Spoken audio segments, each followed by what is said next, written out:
Hello everyone, myself Gitanjali Lohia, your maths teacher. So student, today we will start chapter number 10, tenths and hundredth. So tenth and hundred, this is not simple tens and hundred. This is different from tens and hundred.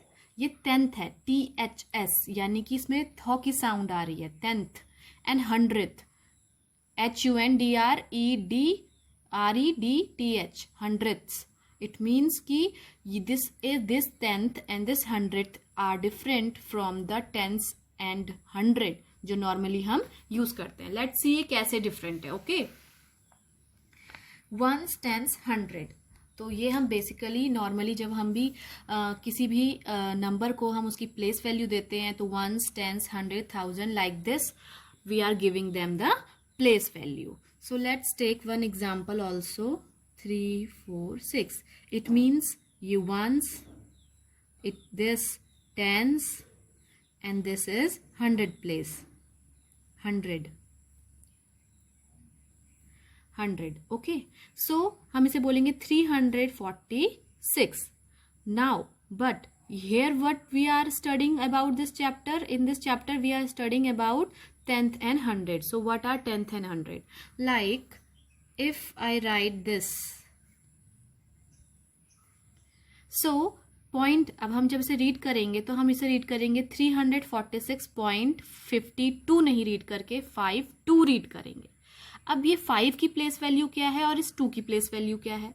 जो point के बाद के जो मैंने numbers लिखे हैं जो right side में हैं 5, 2, जिसे आप सोच रहे होंगे 52, लेकिन हम इसे 52 ना रीड करके क्या पढ़ेंगे, सिर्फ 5 and 2. बिकॉज जब भी हम पॉइंट के बाद जो नंबर्स आते हैं उन्हें कभी भी हम साथ में यानी मिलकर एक ग्रुप में नेमिंग नहीं करते हैं. उनको हम ऐसे ही रीड आउट करेंगे 5 and 2. अब इनकी भी तो कुछ प्लेस वैल्यूज होती हैं, लाइक दिस 346, यानी इसकी 100, इसकी टेंस, इसकी वंस, इनकी अपनी अपनी प्लेस वैल्यू हैं. तो उसी तरीके से पॉइंट के बाद के जो नंबर्स होते हैं उनकी भी कुछ प्लेस वैल्यूज होती हैं. तो यहाँ पे जो प्लेस वैल्यू स्टार्ट होती है वो टेंथ से स्टार्ट होती है, यानी कि TS, टेंथ, क्योंकि पॉइंट के बाद है. और वैसे ही इसे हम क्या बोल देंगे, हंड्रेड्स. और अगर इसके बाद भी एक नंबर होगा तो वो थाउजेंड्स हो जाएगा. ओके, सो ये डिफरेंस है, ये वंस, टेंस, हंड्रेड, लेकिन पॉइंट के बाद का जो पहला नंबर होता है वो उसकी जो प्लेस वैल्यू होती है उसे हम क्या बोलते हैं, टेंथ, THS लग जाता है. और टेंथ के बाद जो नंबर होता है उसकी प्लेस वैल्यू हमेशा क्या होती है, हंड्रेड. ओके स्टूडेंट, सो ये टेंथ और हंड्रेड कैसे, वंस, टेंस और हंड्रेड, इनसे कैसे डिफरेंट है वो मैंने आपको यहाँ बताया.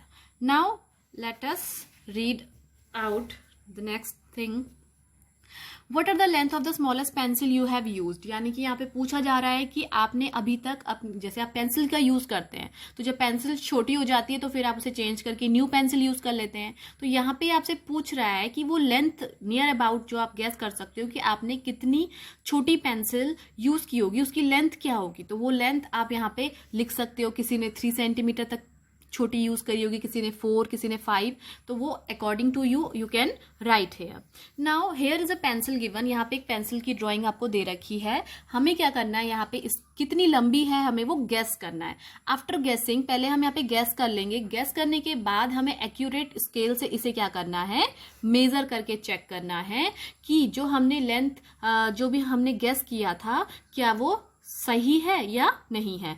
तो मैं गेस करती हूं कि ये जो पेंसिल की लेंथ होगी वो नियर अबाउट 3 सेंटीमीटर तक होगी. ओके, सो 3 सेंटीमीटर तक होगी. Now let's check. अब देखो यहाँ पर with the help of a scale ये सेम पेंसिल को मेजर किया जा रहा है. नाउ यहाँ पे जब मेजर कर रहे हैं तो क्योंकि बिकॉज जो स्केल होता है उसमें बहुत छोटी छोटी फाइन लाइन्स होती हैं, दैट इज जो कि हमें बहुत ही अच्छे से देखना पड़ता है ना. सो उसको यहाँ पे एक मैग्नीफाइंग, अंजू कह रही है कि मैंने यहाँ पे एक मैग्नीफाइंग लेंस यानी लेंस का यूज करा है जिससे कि हमें ये जो लाइंस हैं वो क्लियरली विजिबल हो पाए.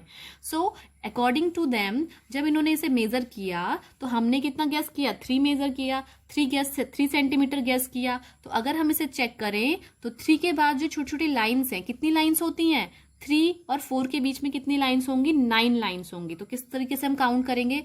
1 2 3 4 5 6 7 8 9 10, और जब 4 पे आएगा तो वो 10 काउंट होता है। सो अभी अगर हम इसकी मेजरमेंट की बात करें तो 3 तो ऑलरेडी है ही है, ठीक है, 3 से ज्यादा है ये, तो कैसे काउंट करेंगे? 3.1 3.2 3.3 3.4 3.5 3.6। इट मीन्स कि जो पेंसिल की लेंथ है वो कितनी है? 3.6 सेंटीमीटर है। ओके स्टूडेंट, तो इट मीन्स जो हमारा गैस था कि हमने गैस किया था ये पेंसिल कितनी है? 3 सेंटीमीटर नियर अबाउट है, तो वो गैस हमारा उसके क्या है? बहुत ही नजदीक है, मतलब नियरली हमने गैस किया।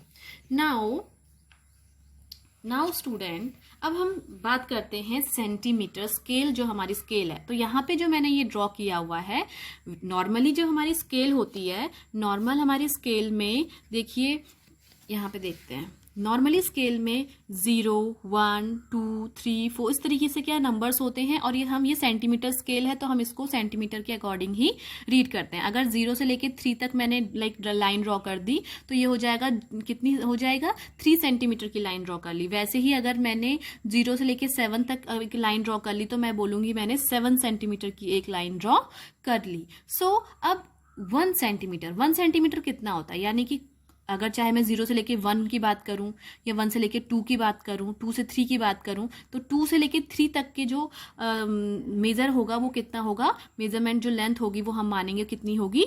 1 सेंटीमीटर होगी। अब 1 सेंटीमीटर में कितने जो छोटे छोटे बॉक्स हैं, कितने बॉक्सेस होते हैं? इसमें कितने बॉक्सेस होते हैं? 9 बॉक्सेस होते हैं। तो इट मीन्स कि यहाँ पे 10 इक्वल पार्ट्स होते हैं। तो वो 10 इक्वल पार्ट्स क्या होते हैं? जो छोटे छोटे 10 इक्वल पार्ट्स हैं वो मिलीमीटर्स होते हैं। ओके, सेंटीमीटर 2 से लेके 3 तक का जो 1 सेंटीमीटर है उसके अंदर भी छोटे पार्ट्स होते हैं, उन्हें हम क्या बोलते हैं? मिलीमीटर्स बोलते हैं। ओके, अगर हम यहाँ पे देखते हैं, अगर ये है 1 से लेके 2 के हम बीच में देखते हैं, तो 1.1। अब इसे रीड कैसे करते हैं? जैसे मैं आपको रीड कर रही हूं, 1 पॉइंट, यहां से 1 2 3 4 5 6 7 8 9 10। तो इट मीन्स कि जब मैंने ये 10 इक्वल पार्ट्स इन दोनों के बीच में कवर अप हुए, तब हम क्या कह सकते हैं कि हमने यहां से लेके 1 से लेके 2 तक की जो डिस्टेंस है वो करी, और इट मीन्स कि हमने 1 सेंटीमीटर की लेंथ ये शो करता है। इट मीन्स हम यहां कह सकते हैं कि 1 centimetre is equals to 10 millimetre. 10 millimetre कैसे? अब आप कहोगे यहां से यहां तक तो 9 ही है, लेकिन जब हम यहां से स्टार्ट करते हैं तो हम एंड अप कहां करते हैं? इस पे एंड अप करते हैं, ठीक है। जैसे अगर मैं से स्टार्ट करूं 1.1 1.2 1.3 1.4 1.5 1.6 1.7 1.8 1.9, तो 1.10 हम नहीं बोलेंगे क्योंकि वो 10 ऑलरेडी अपने आप ही बन जाएगा, और वो यानी कि ये 10 इक्वल पार्ट्स हैं इसके बीच में। अगर हम नॉर्मल अगर देखें, पार्ट्स देखें, तो ये देखिए यहाँ पे से 1 2 3 4 5 6 7 8 9 10, तो ये जो गैपिंग है ये 10 इक्वल पार्ट शो कर रही है। इट मीन्स कि 1 सेंटीमीटर में कितने मिलीमीटर्स होते हैं? 10 मिलीमीटर्स होते हैं। ओके, तो हम ये बोल सकते हैं 1 सेंटीमीटर में 10 मिलीमीटर हो सकते हैं। अब अगर हम ये जानना चाहें कि 1 मिलीमीटर में कितने सेंटीमीटर होंगे, ये तो पता चल गया कि अगर हमें 1 सेंटीमीटर है तो 1 में कितने मिलीमीटर्स होते हैं? 10 मिलीमीटर्स होते हैं। लेकिन अगर ये पूछा जाए कि 1 मिलीमीटर में कितने सेंटीमीटर होंगे, तो हम क्या करेंगे? कितना होगा? क्योंकि ये इसका कितना है, हम 1/10 पार्ट हो जाएगा, यानी कि 1/10, यानी एक पार्ट। इस 10, अगर हम सिर्फ एक पार्ट के बारे में बात करें तो टोटल 10 में से एक पार्ट के बारे में बात कर रहे हैं। अगर पार्ट के बारे में बात करें यानी अगर फ्रैक्शन के बारे में बात कर रहे हैं तो यानी 10 में से एक, तो यानी कि 1 मिलीमीटर कितना कहलाया जाएगा? 1/10। तो इसी को बोलते हैं 1/10। ओके स्टूडेंट, तो यहीं पर से ये बना कि 1 मिलीमीटर किसके बराबर होगा? 1/10 के बराबर होगा, या आप बोल सकते हो 1/10 सेंटीमीटर होगा, या फिर आप ये भी बोल सकते हो 0.1 सेंटीमीटर होगा। Okay, student. Okay, not this one. Okay, I will clear this one later. So इतना आपको समझ में आया? Now, here again in the book, here 1 centimeter has 10 equal parts, जो कि हमने अभी देखा. So each part is 1/10 of the centimeter and 1/10 of a centimeter is called 1 millimeter. यानी कि 1/10 जो अभी हमने देखा, 1/10 जो है वो 1/10 किसके बराबर है? 1 मिलीमीटर के बराबर है. ओके. नाउ अब जो हमारे पास हमने बात करी थी, वो पेंसिल कितनी आई थी? जो पेंसिल हमने मेजर की थी वो कितनी थी? 3.6 सेंटीमीटर. तो 3.6 सेंटीमीटर हमने उसे मेजर किया था. लेकिन इस 3.6 को हम क्या लिख सकते हैं? 3 सेंटीमीटर एंड 6 मिलीमीटर. तो हम इस पॉइंट को, अगर हम विद पॉइंट हम इसे ना लें, क्योंकि पॉइंट के बाद जो नंबर से पॉइंट जो है वो किसे शो कर रहे हैं? मिलीमीटर्स को तो शो कर रहे हैं. तो हम इसे इस तरीके से भी लिख सकते हैं, 3 सेंटीमीटर एंड 6 मिलीमीटर्स. तो इस तरीके से भी हम इसे क्या कर सकते हैं? रीड आउट कर सकते हैं. Now we also called 1/10 of a centimeter is 0.1 centimeter. Okay, so जो चीज मैंने आपको अभी यहाँ बताई थी कि 1/10 यानी कि 1/10 of a centimeter यानी कि 1 सेंटीमीटर. 1/10 यानी कि 1/10. इसको हम क्या बोल सकते हैं? 0.1 सेंटीमीटर बोल सकते हैं. Okay. We read it as, अगर हम इसे रीड करना चाहें तो हम इसे कैसे रीड कर सकते हैं? 0.1 centimetre. 0.1 centimetre. 0.1 centimetre. So 1 millimetre यानी कि डायरेक्टली भी देखो, 1 millimetre is equals to 1/10 centimetre. तो हम जब 1/10 को 0.1 बोल सकते हैं तो हम लिख सकते हैं 1 millimetre is equals to 0.1 centimetre. तो ये भी हम बोल सकते हैं और इस तरीके से भी हम बोल सकते हैं. दोनों तरीके हैं वो क्या है? बिल्कुल सेम है. तो समटाइम्स हम इस तरीके से यूज कर सकते हैं 1/10 और 1/10 को ही हम क्या कर सकते हैं? इस जीरो को हम हटाएंगे और एक डिजिट के आगे पॉइंट लगा देंगे. तो ये तब ये बन जाएगा 0.1. ये जो 10 है, ये जो 0 है यहां से हटेगा और एक डिजिट के आगे पॉइंट लगा देंगे. तो ये क्या अब डेसिमल में जब हम पॉइंट्स वाली चीजें पढ़ते हैं, पॉइंट्स वाले नंबर पढ़ते हैं, तो वो किस में काउंट हो जाती हैं? डेसिमल में. अभी ये फ्रैक्शन में था, अपॉन में था, अभी हमने इसे डेसिमल में चेंज कर दिया. लेकिन दोनों ही क्या है? सेम थिंग है, दोनों ही इक्वल है. Okay student. Now the next, here what is the length of this pencil? What is the length of this pencil? तो now you will measure it. आप इसे मेजर करिए, चेक करिए और इसे आंसर्स करिएगा. Okay. Now the frog. here is about the frog. यहाँ पे आप इसे अच्छे से रीड आउट करिएगा. यहाँ पे फ्रॉग्स के बारे में बताया गया है, golden frog and bull frog. Golden frog जो होता है वो सबसे वर्ल्ड में सबसे छोटा स्मॉलेस्ट लेंथ का फ्रॉग है, एंड बुल फ्रॉग जो है वर्ल्ड में सबसे बड़ा लेंथ का फ्रॉग है, सबसे लॉन्गेस्ट है. तो ये 0.9 सेंटीमीटर. अब देखो यहाँ पे क्या लिखा है?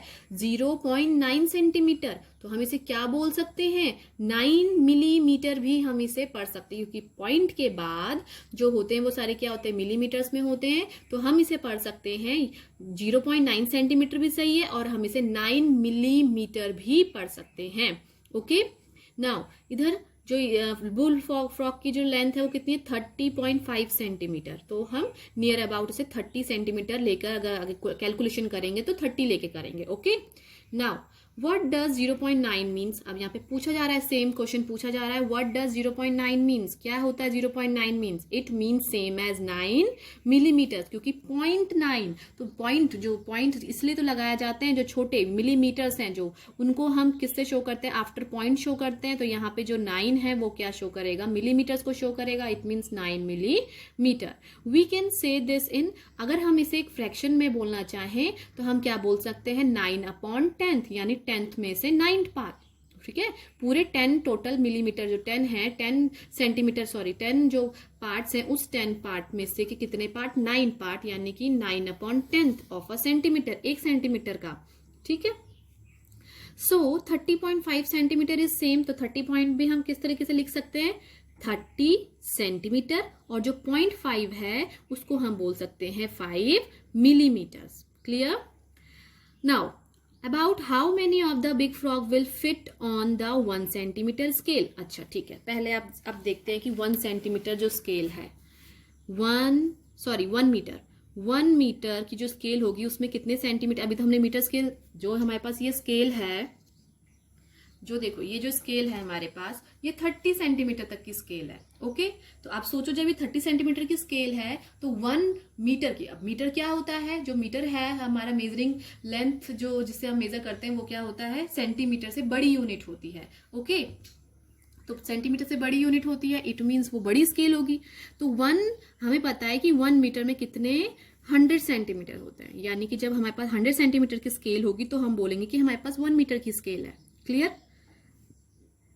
ओके, सो पहले हमने ये चेक किया। अभी हमारे पास जो फ्रॉग्स की लेंथ है वो सेंटीमीटर में है। ठीक है, तो यहाँ पे पूछा गया है कि हाउ मेनी बिग फ्रॉग, सबसे बड़े फ्रॉग, बड़े से बड़े फ्रॉग, जो बड़े फ्रॉग हैं यानी कि 30.5 सेंटीमीटर, वो 1 मीटर की, अगर हम 1 मीटर की एक स्केल से एक लाइन ड्रॉ करें या 1 मीटर की स्केल रख दें तो कितने फ्रॉग उस लाइन में आ सकते हैं, यानी कि कितने उसे कवर अप कर लेंगे। सो जब 1 मीटर में 1 metre is equals to 100 centimetre, 1 metre में 100 सेंटीमीटर होते हैं, और हम जो फ्रॉग है हम पॉइंट में नहीं लेंगे, हम ओवरऑल ले रहे हैं नियर अबाउट 30, यानी कि एक फ्रॉग को मान रहे हैं 30 सेंटीमीटर, तो यानी 30 हम क्या करेंगे, 30 से 100 को डिवाइड कर देंगे। तो 30 से जब हम 100 को डिवाइड करेंगे तो कितना आ जाएगा, देखो 3 4 जा 12 होता है, और 3 3 जा 9 होता है, तो कितना आ गया 1 and 0, तो 10 आ गया है ना। तो अगर हम फिर पॉइंट लगाएंगे फिर हम इसे आगे क्या कर सकते हैं, सॉल्व कर सकते हैं। तो देखो फिर से देख लीजिए 30, तो 30, क्योंकि अब हम 3 की टेबल, आप 30 की टेबल नहीं बना रहे हो, सॉरी, तो सॉरी ये गड़बड़ हो गया, 30 ये 90 हो गया। ठीक है, तो 10 में से 9 माइनस किया 1, और यहाँ पे 0 आ गया। 30 3 जा 90, 3 3 जा 9 होता है, 0 है तो 90, तो 33 जा 90। अगर हम 4 जा लेते तो 120 आता, जो कि बड़ा हो जाता, हम माइनस नहीं कर पाते। तो इट मीन्स कि नियर अबाउट हम वो उस 1 मीटर वाली स्केल में नियर अबाउट कितने 3 to 4, क्योंकि यहाँ पे रिमाइंडर भी आया हुआ है, तो रिमाइंडर को हम आगे फर्दर सॉल्व करेंगे पॉइंट लगाकर। तो नियर अबाउट हम ये बोल सकते हैं कि 3 to 4 जो होंगे फ्रॉग्स, जो बिग फ्रॉग्स होंगे वो उस 1 मीटर की स्केल में आ सकते हैं। Okay, now the next, if they sit in a straight line, about how many of the small frog will cover 1 meter। अब यहाँ पे स्मॉल फ्रॉग के बारे में बात की गई है कि स्मॉल फ्रॉग, अब एक स्मॉल फ्रॉग हमने देखा कि 0 पॉइंट जो स्मॉल फ्रॉग है, तो स्मॉल फ्रॉग कितना है 0.9 सेंटीमीटर, 0.9 सेंटीमीटर, जिसे मैं बोल रही थी 9 मिलीमीटर भी आप कह सकते हो। ठीक है, सो अब इसमें 1 मीटर की जो स्केल है या लाइन है उसमें कितने स्मॉल फ्रॉग आ सकते हैं। सो हमें पता है 1 metre is equals to 100 centimetre, 1 centimetre is equals to 10 millimetre. अब मुझे क्या करना है, मुझे ये चीज चाहिए, मुझे पता है 1 मीटर में 100 सेंटीमीटर होते हैं। अब मुझे ये भी, क्योंकि हमें यहाँ पे मिलीमीटर है तो मिलीमीटर को देखना पड़ेगा, तो मिलीमीटर जो है उसमें हम चेंज करेंगे, यानी कि 1 सेंटीमीटर में जब 10 मिलीमीटर होते हैं तो 100 सेंटीमीटर में कितने मिलीमीटर होंगे, 1 में 10 मिलीमीटर होते हैं, तो 100 में कितने होंगे, 100 into 10, तो कितना हो जाएगा 1000 मिलीमीटर। अब फ्रॉग की लेंथ भी क्या है, मिलीमीटर में है, हमने जो 1 मीटर को किस में चेंज कर दिया, 1 मीटर को कन्वर्ट कर दिया हमने मिलीमीटर में, तो 1 metre is equals to 1000 millimetre. ये भी एक क्या बन गया, आपका एक नया फॉर्मूला बन गया। जैसे 1 मीटर में 100 सेंटीमीटर होते हैं, उसी तरीके से हमने इसे चेंज कर दिया, और चेंज करके एक नया फॉर्मूला बन गया कि 1 मीटर में 1000 मिलीमीटर हो गए। देखो इसकी जगह पे मैं लिख सकती हूँ ना, दोनों बराबर है, इक्वल का साइन है, इक्वल का मतलब दोनों इक्वल है, यानी इसकी जगह पे मैं क्या लिख सकती हूँ, ये लिख सकती हूँ। तो अब यहाँ पे से क्या फॉर्मूला बन गया, 1 metre is equals to 1000 millimetre. Now 1000 millimetre हो गया। अब हम यहाँ से क्या कर सकते हैं, कैलकुलेट कर सकते हैं कि कितने स्मॉल फ्रॉग्स उस 1 मीटर की लाइन में फिट आ सकते हैं। तो हम इसे डिवाइड करके चेक करते हैं। किससे डिवाइड करेंगे? 9 से।